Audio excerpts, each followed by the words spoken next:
ची सभा झाली मोदींच्या सभेमध्ये माणसं आले सगळे काल वाच होता की तिथं कालची नितीन गडकरी सभा काय झाली 200 माणसं 600 पोलीस मोहरी बसा डोंगरपट्टीतून कुठून गेली डोंगरपट्टीतून ती दावा ना सभेबद्दल त्यांनी काय केलं?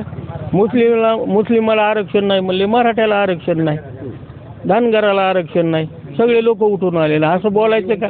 देशाचा ऐकून घ्या, देशाचा पंतप्रधान जर एवढा मोठा नेता जर एवढूशा गल्लीत येतो, गल्ली ना अंबाजोगाई म्हणजे त्याला गल्ली ना, एवढूशा गल्लीत येतो म्हणजे त्याची काय लायकी राहिली? म्हणजे ह्यांची पायखाली वाळू सरकली का नाही? काय राहिलं इथं? मग इथपर्यंत पळू यायला नाही. साहेब आपलं काही खरं नाही म्हणून आले तिथं. हां आपलं आता काही खरं नाही म्हणून आले. फडणवीस सगळं बिघडलं, चोऱ्या करायच्या आणि भाजपमध्ये जायचं एकमेव.